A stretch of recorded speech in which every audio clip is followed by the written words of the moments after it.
भुक्कड़ सास।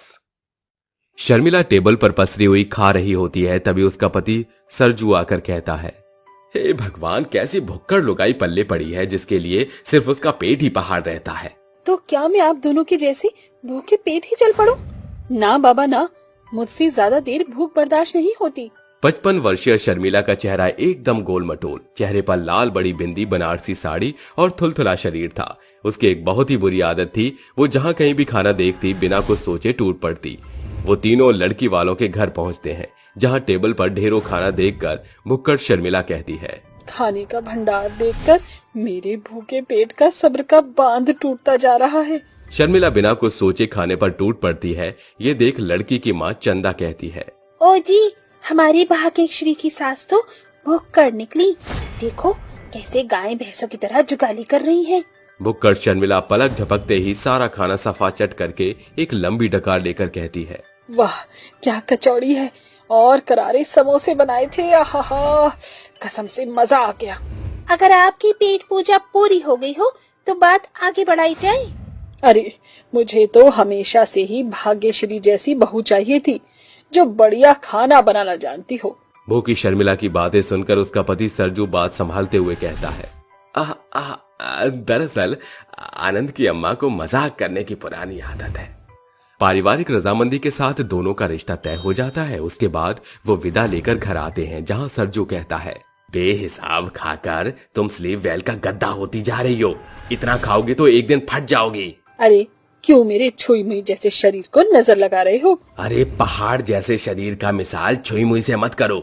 उसका नन्हा पौधा भी तुम्हारी ताकतवर फूंक से क्षण भर में मुरझा जाएगा। शर्मिला को आधी रात कमरे के चक्कर काटता देख सरजू कहता है, देखा तुम्हारी भूख और बढ़ता शरीर का वजन तुमको चैन से सोने भी नहीं दे रहा। अरे मैं तो कल के लिए बेताब हूँ। उस बड़े सी 5 स्टार होटल में मैं खाने के लिए क्या क्या मिलेगा मुझे। आहा हा हा। अगले दिन सभी एक साथ 5 स्टार होटल पहुँचते हैं, जहाँ शर्मिला कहती है, अरे कैसा होटल बुक किया है आपने भाई साहब?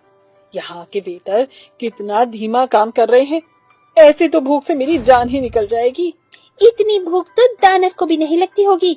जरा भी काबू नहीं इनको अपनी जुबान पर। एक नंबर की भुक्कड़ है तेरी सास भाग्यश्री। माँ अब क्या आप उनके खाने में नजर ही काटती रहेंगी?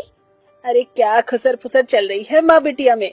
कुछ खास नहीं सास माँ, वो बस खाने की बातें चल रही थी। अरे भूख के मारे मेरे पेट में तो गुड़गुड़ हो रही है। जल्दी से कुछ खाने को मंगाओ। आप सभी बता दीजिए आप सबको खाने में क्या क्या पसंद है। वैसे मेन्यू में idli, dosa, sambar, chilli potato, chowmein, momo वगैरह है। अरे समधन जी, ये मोमो मोटो मुझको नहीं भावत है, लेकिन कभी कभार अंग्रेजी खाना खाने में कोई बुराई नहीं है। वैसे पसंद तो नहीं, लेकिन खा ही लेंगे एक आधा। टेबल पर खाने के आते ही भुक्कड़ शर्मिला धावा बोलती है और न सिर्फ अपना बल्कि सभी जन के हिस्से का भी खाना हड़प जाती है। ये देख चंदा लाल पीली होकर मन में कहती है, 9 से चूहे खाकर बिल्ली हज को जली। वही हिसाब है इस भुक्कड़ शर्मिला का। नाना करते हुए भी सभी का हिस्सा हड़प गई भुक्कड़ कहीं की।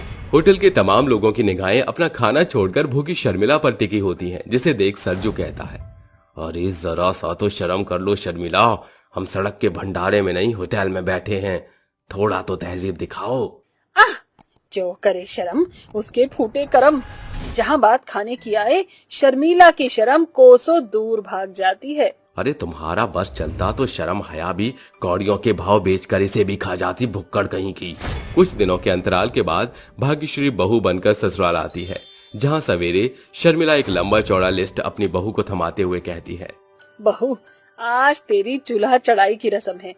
इसमें सब कुछ मेरे पसंद का खाना लिखा हुआ है।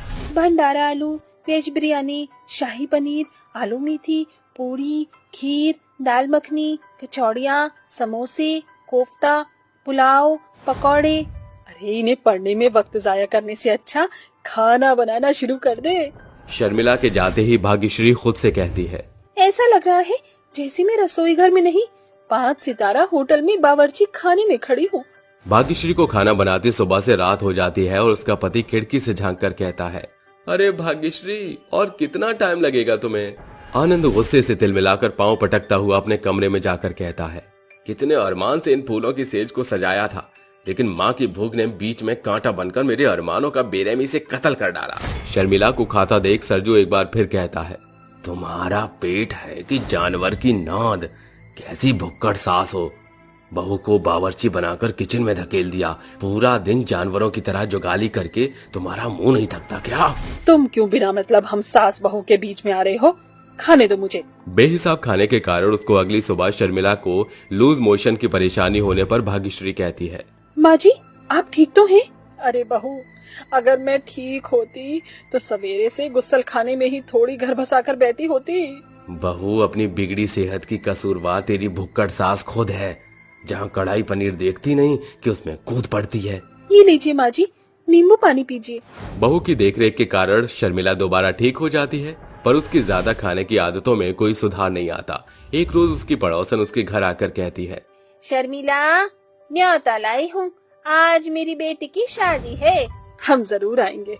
4 बजे शर्मिला सज धज कर कहती है, बहू जल्दी चल, वरना बढ़िया खाना तो बाकी बाराती हजम कर जाएंगे। दोनों सबसे पहले शादी में पहुंच जाते हैं और शर्मिला कहती है, बहू जल्दी से मेरे लिए 2 प्लेट पाव भाजी, 4 प्लेट चाउमीन और 20-25 गोलगप्पे लिया। शर्मिला को लगातार ऐसे खाता देख सभी बातें करते हुए कहते हैं, अरे सांवली जीजी, इस भुक्कड़ को शादी में क्यों बुलाया है?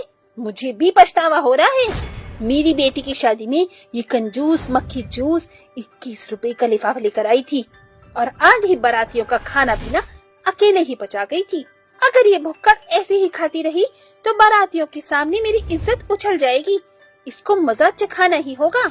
वो उसके पास आकर उसे खूब खरी खोटी सुनाते हुए कहती है, अरे जरूरत से ज्यादा खाएगी तो फट जाएगी शर्मिला, चाहे इसको कितना भी जलील कर दो, शर्म हया तो है ही नहीं। जब से तुम आई हो 20-25 थाली खाना हजम कर चुकी हो। तुम्हें अंदाजा भी है इस स्टैंडर्ड खाने की एक थाली 1500 की है। ज्यादा खाने के कारण शर्मिला को बहुत शर्मिंदा होना पड़ता है। तभी उसकी बहू कहती है, बताइए सावरी आंटी, कितने पैसे चुकाने हैं? मुझे अपनी सासू माँ की भूख की। अरे जिसे जितनी भूख होगी वो उतना ही खाएगा ना। खबरदार जो फिर कभी मेरी सास को भुक्कड़ कहा तो समझिए आप। बहू मुझे माफ कर दे, इतने दिनों तक तुझे मैंने कितना परेशान किया, फिर भी तूने उफ तक नहीं की। अब से मैं अपने खाने पर बहुत कंट्रोल करूंगी, पक्का। ऐसा मत कहिए माँ जी, एक बहू का फर्ज ही होता है अपनी सास की सेवा करना, उनका मनपसंद खाना बनाना।